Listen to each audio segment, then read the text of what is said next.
Donc bonjour à tous, c'est Wapol.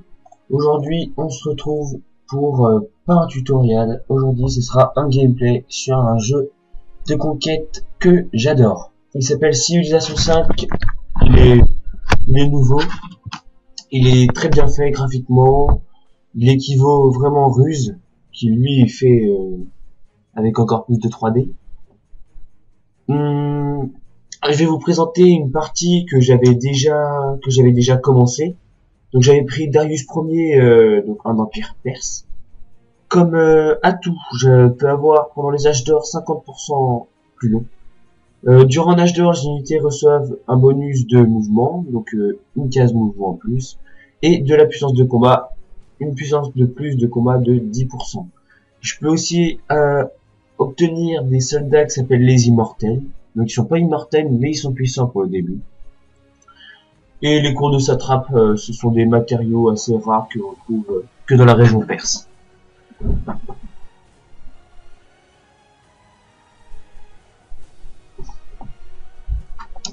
Donc on attend la fin du chargement.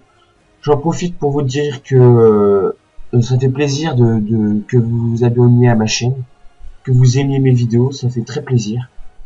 J'espère que vous allez continuer ainsi et merci à vous. Donc voilà, la partie lancée. Donc les textures se chargent.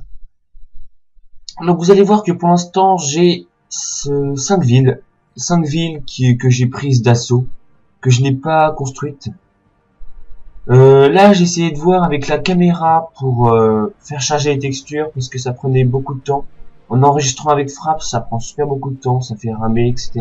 Donc je voulais tout faire charger pour que ce soit au top.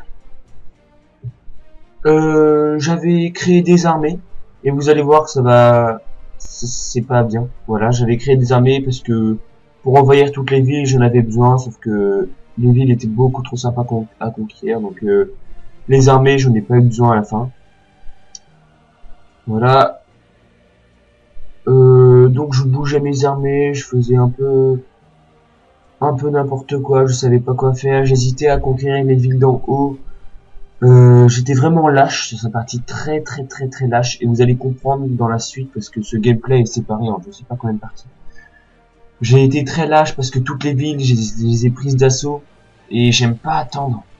J'aime pas du tout attendre et donc j'étais toujours en traité de paix avec et en fait j'aimais pas du tout attendre donc je les ai prises comme ça.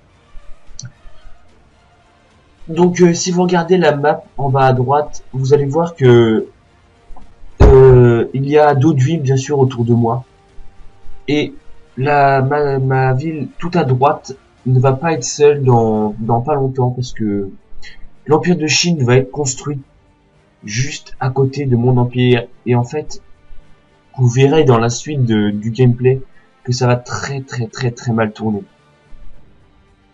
Donc voilà, là je découvre un camp barbare, je me dis c'est pas bon signe, donc je repars. Voilà, comme map, j'avais pris un continent parce que j'aime pas traverser les mers, c'est long, c'est énervant. Donc j'avais pris un continent, voilà, je bombardais. Mes ouvriers, j'en avais pas assez, enfin j'en avais assez, mais j'avais super la flemme de les déplacer. Je me suis mis en mode normal ou le niveau au-dessus de normal, je sais plus.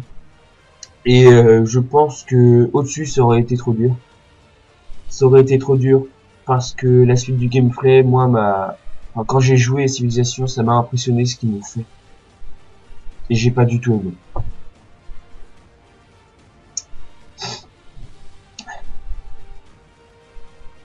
Donc voilà, je lance des ouvriers parce que j'essaie de joindre toutes mes villes pour que ça fasse des routes commerciales. Ça m'arrangerait pour avoir des matériaux parce que plusieurs villes me demandent de la soie. Regardez en haut au milieu à droite, vous voyez, il me demande du liquide violet là, je sais pas ce que c'est. Donc voilà, autour de moi j'ai Rio de Janeiro, Belgrade. Donc j'ai aussi l'Empire de Rome, mais lui il est un peu plus haut, je l'avais pas encore découvert. Je vais lancer des armées pour aller le découvrir. Et en bas à droite, en bas à gauche, j'ai la ville du Cap. Donc la ville du Cap, c'est par l'Empire Onondaga. Donc les Iroquois. Moi j'étais de l'Empire perse. Donc son bonus il est pas extravagant, c'est pas comme celui du Japon, parce que je vous rappelle que le Japon c'est il a un bonus de guerre impressionnant parce que quand il charge une troupe, que toute la troupe a été tuée sauf une seule personne, et cette seule personne aura la même puissance que la troupe réunie. Donc ça c'est un avantage de guerre impressionnant. Ouais, je dis ça comme ça. Bon, j'ai sauvegardé assez souvent parce que j'ai eu des petits problèmes avant avec les sauvegardes. Donc maintenant, je préfère faire attention.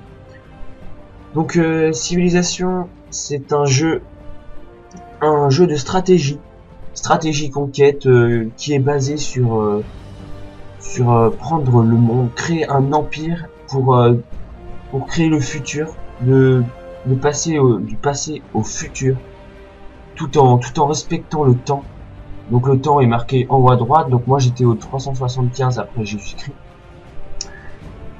Vous pouvez gagner par le temps, par le retard. Par exemple, si en 2011, c'est bizarre, mais si en 2011 vous êtes encore à construire des cases pour loger vos habitants, vous êtes très en retard. Donc là, faut laisser tomber.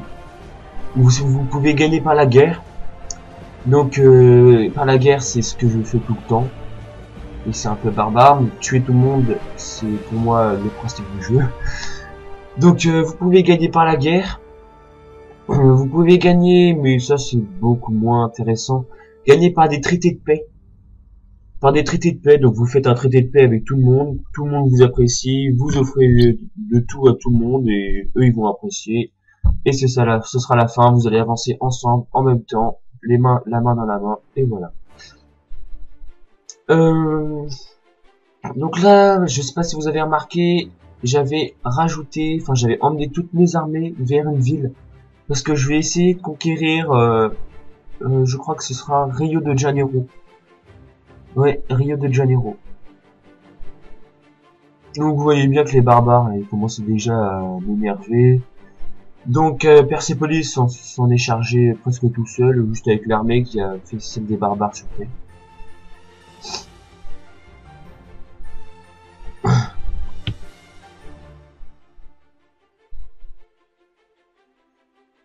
Je savais pas quoi prendre. La caserne, ça permet d'avoir des bonus sur les unités, mais je savais pas si j'allais attaquer des villes ou pas.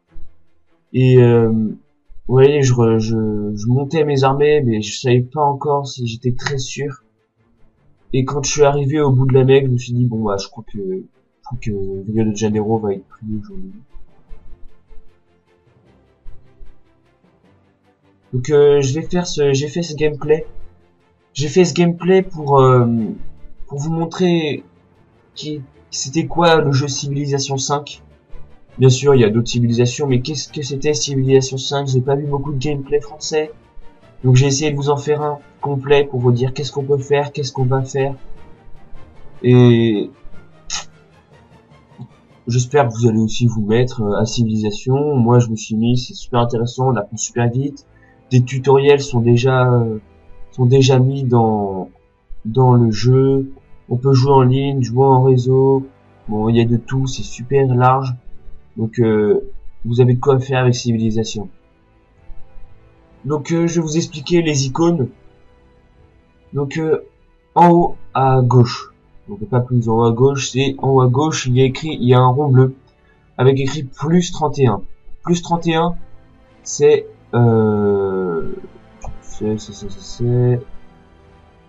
oh je sais plus. Bon, à droite de plus 31, il y a une pièce jaune avec écrit 886. Donc ça c'est mon argent. Si vous avez beaucoup d'armées, gardez l'argent pour les armées parce que ça coûte très cher et moi ça va. Enfin, vous verrez parce que je vais pas tout vous dire. La petite tête à droite avec écrit 3, ça veut dire que les citoyens sont mécontents de vos gestes et veuillent que vous fassiez quelque chose. À droite, j'étais en plein âge d'or, donc comment avoir un âge d'or, c'est simple. Des savants illustres naissent dans vos villes, n'importe laquelle. Donc n'importe quel savant illustre, et chaque savant illustre a un pouvoir, donc soit il déclenche un âge d'or, soit par exemple il peut construire des monuments ou vous prendre des cases à un ennemi, donc des cases c'est une case quoi, enfin voilà, c'est un rond. Soit il peut se déplacer, faire ce qu'il veut, etc. À droite de l'âge d'or, vous voyez un parchemin avec une plume rose dessus, avec écrit 148 sur 200 plus 3. Donc 148 plus 200, ça veut dire que j'ai 148 de culture en tout sur 200. Et le plus 3 veut dire que j'ai plus 3 de culture par tour. C'est pareil pour l'argent tout à l'heure. Il y a écrit plus 44, ça veut dire que par tour, je gagne plus 44. À droite de la culture, vous voyez une enclume avec écrit 4. Donc 4, ça veut dire que l'enclume représente le matériau, le fer. Et donc ça veut dire que pour créer des spadassins à épée longue, c'est-à-dire les armées, les spadassins, les armées avec les épées, avec l'icône épée et pas les icônes lance, et ben j'ai besoin d'un fer pour les faire. Les chevaux, je les ai tous vendus parce que j'ai pas envie de me faire des cavaliers. Pourtant c'est puissant, mais ça coûte cher. Donc voilà, vous savez.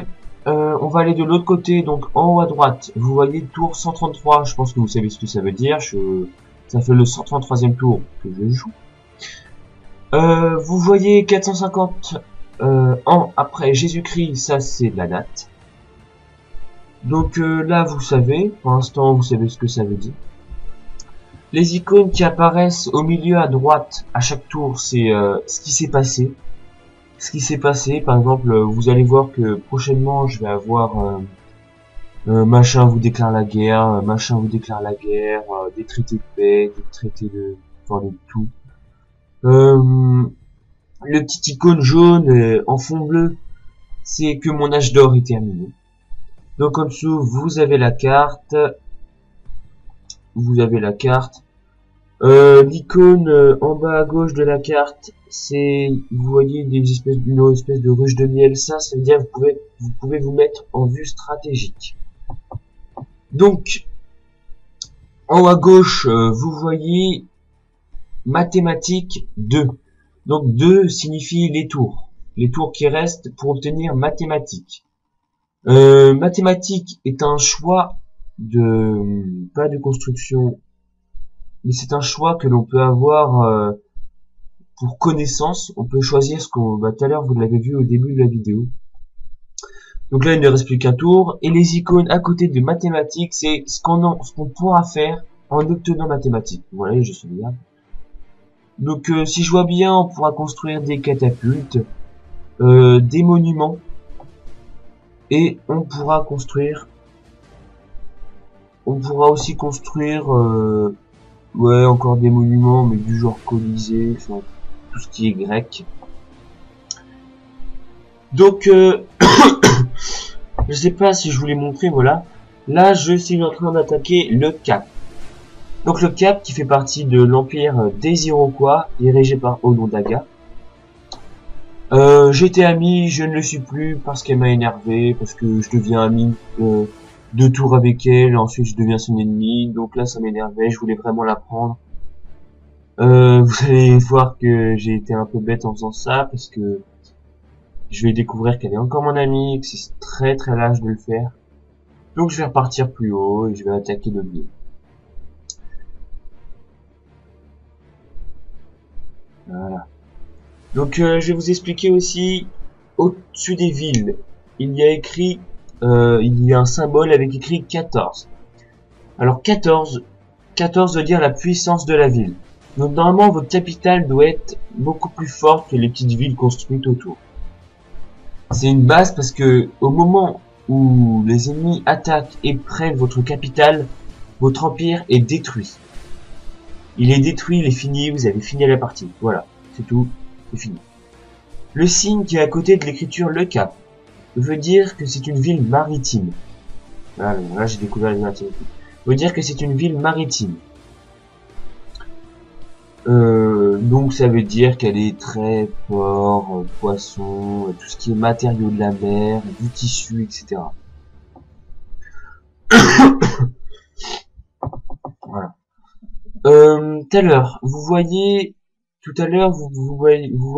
peut-être entre la Mecque et ma capitale des icônes blancs. Voilà, là vous en voyez un sur les forêts et sur la lune, là où mes ouvriers viennent d'arriver.